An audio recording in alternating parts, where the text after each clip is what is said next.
இன்றைக்கி நாம் உளுந்தங்களி பண்ண போகிறோம். அதுக்கு வந்து இந்த கப்பில் 1.5 கப்பு கருப்பு உளுந்து எடுத்துக்கலாம்.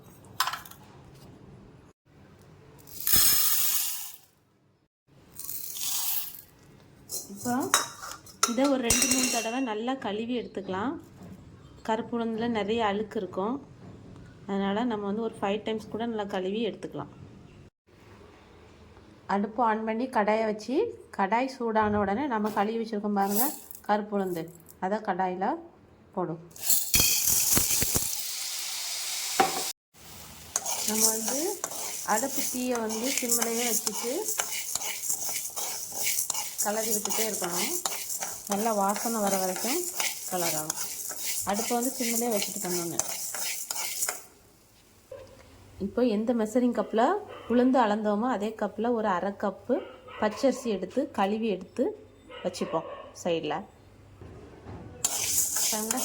சிம்மில் வச்சுக்கிட்டே ஒரு 2-3 மினிட்ஸ்க்கு ஒருக்கா கலரி விடுங்க.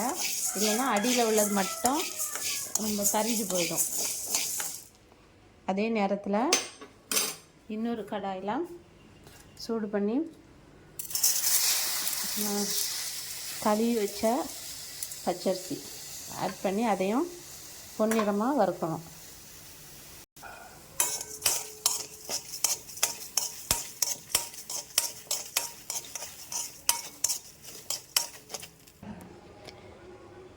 உளுந்து வறுபட்டுச்சானே வாசனை வச்சு கண்டுபிடிச்சி தெரியலைன்னா நம்ம வந்து பாருங்கள் இப்படி உளுந்து எடுத்து ஒரு சின்ன பிளேட்டில் போட்டு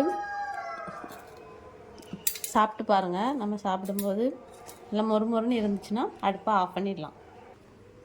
இப்போ அதே கடாயில் ஒரு 1.5 ஸ்பூன் வெந்தயம் போடுறதுக்கு ஃப்ரை பண்ணணும். பச்சரிசி இந்த அளவுக்கு நிறம் மாறணும். இப்போ அடுப்பை ஆஃப் பண்ணிடலாம். பாருங்கள் வெந்தயம் இந்த அளவுக்கு வறுபட்ட உடனே கலர் சேஞ்ச் ஆகுதா? கலர் சேஞ்ச் ஆனோடனே அடுப்பை ஆஃப் பண்ணிடுவோம். இந்த சைஸில் ஒரு கருப்பட்டி எடுத்திருக்கேன். நம்ம உளுந்து அளந்து எடுத்த கப்பில் 1 பங்கு உளுந்து 1.5 கப் எடுப்போம் இல்லையா? அப்போது 1 கப் உளுந்துக்கு 3 கப்பு தண்ணி, அதாவது 1 பங்குக்கு 3 பங்கு தண்ணி வச்சு நான் வந்து மொத்தம் இந்த கப்புக்கு 5 கப்பு எடுத்துருக்கேன். ஒரு 1/2 டம்ளர் தண்ணி எக்ஸ்ட்ரா. இந்த தண்ணியில் இப்போ இந்த கருப்பட்டியை போட்டு அடுப்பில் வைப்போம். கருப்பட்டி அடுப்பில் வச்சாச்சு. நாம் வறுத்து எடுத்து ஆற வச்சுருக்கோம். இந்த ஆற வச்சதை இப்போ மிக்ஸி ஜாரில் போட்டு நல்லா பவுடர் ஆக்கிடுவோம். இப்போ இந்த கருப்பட்டியை இந்த அரிப்பு வச்சு அரித்து எடுத்து வச்சுப்போம். அப்போ தான் அதில் உள்ள கல் தூசிலாம் போகும். இப்போ இந்த கருப்பட்டி தண்ணியில் நம்ம வறுத்து அரைச்சி எடுத்து வச்சுருக்கோம் இல்லையா, அந்த பவுடரை கொஞ்சம் கொஞ்சமாக ஆட் பண்ணி நல்லா கிளறி விட்டுப்போம்.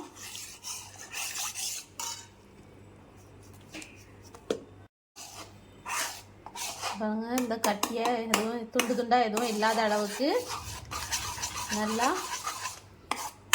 மிக்ஸ் பண்ணுங்க. மிக்ஸ் பண்ணதுக்கு அப்புறமா நம்ம அடுப்பில் வைக்கணும். பாருங்க, இப்போ நான் அடுப்பில் வச்சாச்சு. அடுப்பு ஆன் பண்ணி அடுப்பு வந்து சிம்மில் வச்சுக்கிட்டே தான் கிளறணும், இல்லைன்னா வந்து அடி பிடிச்சிடும். இந்த வேலை செய்கிறது கொஞ்சம் கஷ்டம் மாதிரி தான் நமக்கு தெரியும், ஆனால் வந்து ரொம்ப ஹெல்த்தி. பார்த்தீங்களா? இப்போ சிம்மில் வச்சே கிளறிட்டே வந்தோமா, கொஞ்சம் வெந்துடுச்சு. இந்த ஸ்டேஜில் நாம் வந்து நல்லெண்ணெய் ஆட் பண்ணணும். நல்லெண்ணெய் வந்து சுத்தமான செக்கு எண்ணெயை ஆட் பண்ணணும். கொஞ்சம் கொஞ்சமாக ஆட் பண்ணணும். ஃபஸ்ட்டு இவ்வளோ ஆட் பண்ணுவோம். ஆட் பண்ணி விட்டுட்டு கிளறணும். நாம் நல்லெண்ணெய் வந்து எவ்வளோ கருப்பு உளுந்து எடுத்துருக்கோமோ அந்த அளவில் சரியா? அவ்வளோ நல்லெண்ணெய் ஆட் பண்ணணும். கொஞ்சம் கொஞ்சமாக ஆட் பண்ணணும், ஒரே நேரத்தில் ஆட் பண்ணக்கூடாது. கொஞ்சம் கொஞ்சமாக ஆட் பண்ணி நல்லா கிளறிட்டே இருக்கணும். இந்த களி வந்து இப்போ வயசுக்கு வருது இல்லையா பிள்ளைங்க, பெண் பிள்ளைகள், அவங்களுக்கு வந்து கண்டிப்பாக ஒரு 30 நாள், 3 மாதம் தொடர்ந்து கொடுத்தா ரொம்ப நல்லது. கண்டிப்பாக 30 நாள் தொடர்ந்து கொடுங்க காலையிலே. கர்ப்பப்பை ஸ்ட்ராங் ஆகிறதுக்கு, பிற்காலத்தில் குழந்தைகள் பிறக்கிறதுக்கு ஈஸியாக இருக்கும். இந்த உளுந்து களி வந்து ஒரு அடி கனமான பாத்திரத்தில் வச்சு பண்ணுங்க, சரியா? ஏன்னா அடி பிடிக்குது இல்லையா, நல்லா கனமான பாத்திரம்லாம் நமக்கு செய்கிறதுக்கு ஈஸியாக இருக்கும்.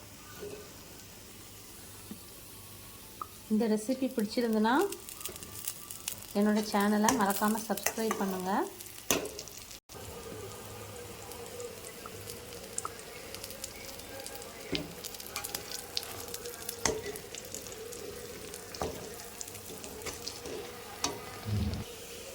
பார்த்தீங்களா, நல்லா பால் மாதிரி அப்படியே உருண்டு திரண்டு வரும். அப்படின்னா நம்ம வெந்துடுச்சுன்னு அர்த்தம். நம்ம ஸ்டேஜில் ஆஃப் பண்ணிக்கலாம். இது வந்து வயதுக்கு வந்த பெண் பிள்ளைகள் கண்டிப்பாக இந்த அளவுக்கு ஒரு 30 நாள் கண்டிப்பாக சாப்பிடணும். ரொம்ப நல்லது அவங்களுக்கு உடம்புக்கு. இப்போ சாப்பிட்டாதான் அவங்க வந்து கடைசி காலம் வரைக்கும் அவங்களுக்கு வந்து உடலை வந்து ஹெல்த்தியாக இருக்கும். 30 நாள் நிறைய சாப்பிடணும். அப்புறம் 3 மாதம் தொடர்ந்து 3 மாதம் கொஞ்சம் கம்மியாக சாப்பிடணும்.